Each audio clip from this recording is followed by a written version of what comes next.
Hold the stove, guys. So, as I mentioned many times before, for those of you who missed it, I was born in the former Soviet Union, in a place called Lvov, Ukraine. My family came here in the 80s, 1987 to be exact, and in our case, in those times rather, we couldn't just get on a plane and fly directly to America. Why? Because we were deemed what's called stateless. We had our passports taken away, our citizenship, Soviet citizenship stripped. Labeled a traitor to the state. So, because we were stateless, we didn't have documents. We had to be processed. We were basically refugees, refuseniks, right? And part of that was having to travel, having to live in multiple countries before we got to the States. So the two countries that most people passed through were Austria and Italy. So we got on a train, and our first stop was Vienna, overnight train. And in Vienna we lived for 3 weeks. We lived in a hotel for 3 weeks. Then we got on a train after 3 weeks, and the next stop was going to be Rome. But here's the kicker, guys. Here's what I keep forgetting. And my mother just told the story yesterday, that about 20 minutes out of Rome, the train stops. 20 minutes before we get to our destination, the train stops. Why? Well, my friends, they were afraid because think about this, there was about 200 Jews on this train, my friends. They were afraid of Palestinian hijackings and attacks in 1987. So what we had to do was, folks, we had to stop somewhere in the middle, somewhere on the way. We had to get off the train, and then we had to put our luggage. They didn't tell us why we were stopping, and then they're like, okay, put your luggage very, very quickly. You have about 20 minutes. Put your luggage back onto the train through the windows. My friends, it was one of the most strangest things I've ever seen in my life. And again, guys, they were doing it because they were afraid of Palestinian attacks. 200 Jews, Soviet Jews, on a train.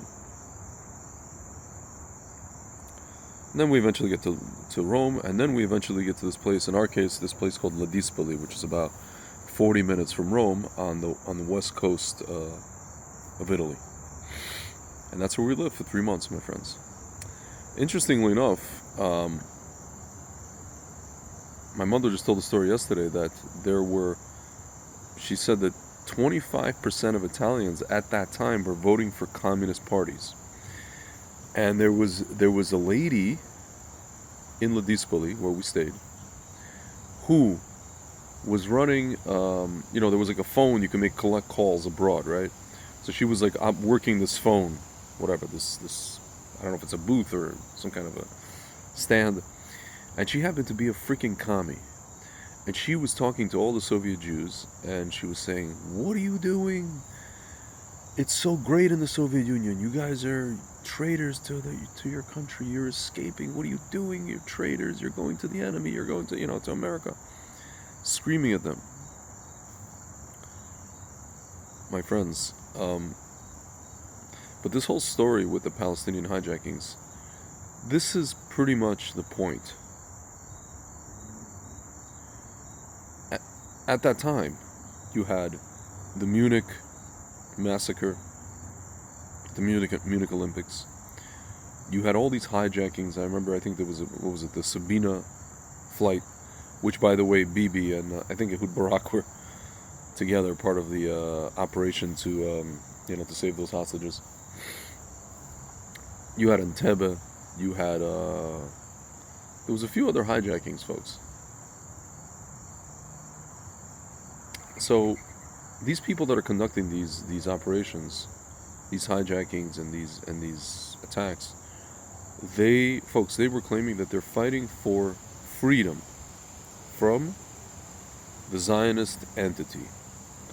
So, folks, I'm asking the question again. I'm asking a question: How in the hell would you achieve freedom if you're actually the ones being colonized, right? How the hell would you achieve freedom from your colonizer by attacking passengers on a train that's going from one country to another, and neither of those countries have anything to do with anything in terms of colonizing you, in terms of doing anything to you? If anything, one of those countries probably helped you, right? It's called Austria. I'm not going to get into that now. Isn't it ironic, by the way, right? Austria. My friends, none of this makes any damn bit of sense. Okay? None of this is meant to liberate anybody. None of this is meant to decolonize anything. It's just about the Jews. That is it. Because, again, folks, I said this before and I'm saying it again. If they wanted to decolonize themselves, they would have tried to do it. They would have done it against the Ottomans, whom ruled over them for 400 years. Or they would have tried to do it against the British. They would have tried to do it, but they did not. Folks, again, I think I said this before. You ever been in a situation where you're like in a group of people, and a few people say something or do something, right, and nobody says anything to them, or have a certain, just, I don't know, like mode of behavior, let's say, or pattern of behavior, or just something, right? Nobody says anything to them. And then you come along and you say or do the same exact thing as the previous 5 people, and you are the bad guy. My friends, I don't know what to call this. I don't know if there's a name for this, right? I don't know what singling out. I don't know what the name for this is, but folks, we understand. We understand what's going on here. Okay? 200 Soviet Jews who have nothing to do with anything, trying to get to America. And by the way, when we got to Italy, to these offices where we're being processed, they asked us if we were going to America or to Israel.